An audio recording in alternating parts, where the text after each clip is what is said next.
Malaysia akan mengutamakan penyelesaian agenda domestiknya, terutama keseimbangan taburan ekonomi yang sekata dalam kalangan rakyat serta menghapuskan isu etnik yang mengawal kestabilan negara. Usaha tersebut penting bagi memastikan kemakmuran ekonomi untuk jangka masa panjang, menurut Perdana Menteri Datuk Seri Najib Tun Razak. Walaupun ia akan mengambil masa yang lama, perkara itu jika tercapai akan menjadikan Malaysia sebuah negara yang berbeza dalam lanskap ekonomi dunia.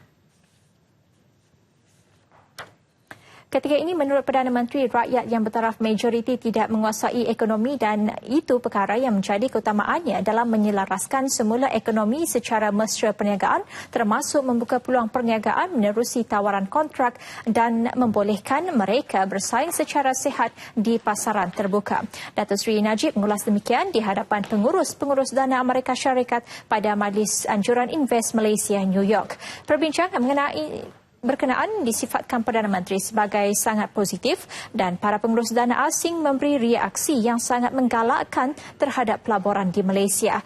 Datuk Seri Najib turut berkongsi kejayaan Malaysia mengekalkan pertumbuhannya walaupun diuji kesan ketidaktentuan ekonomi dunia. Malah Malaysia katanya berjaya melepasi cabaran berkenaan lebih baik daripada ketika mengalami krisis kewangan pada 1997-1998. For example, we have to look at some of the new markets because growth in China is slowing down.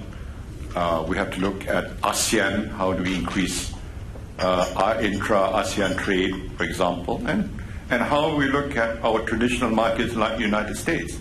And that is why TPP is important. I believe in open regionalism.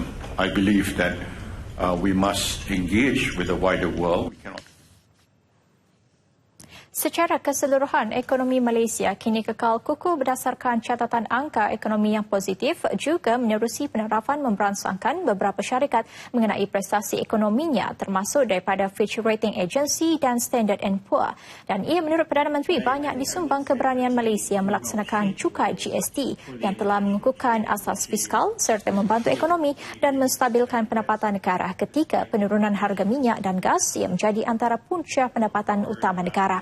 Ia seterusnya dapat memastikan kadar pertumbuhan sasaran minimum 5% tahun ini dapat dicapai disokong kestabilan fiskal. Seterusnya, bajet yang seimbang menjelang 2020 walaupun ia dijangka berada sekitar negatif 1%. The government is here to stay. I'm not in a hurry to go back home for fear of losing my job or things like that. We are here to stay and we believe in democracy. In other words, we have a mandate to serve for 5 years.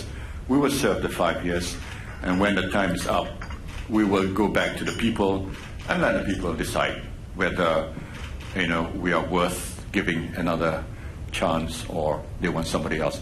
I'm a true believer in a democratic process because there's a process of accountability to the people. At the end of the day, you have to be responsible to the people.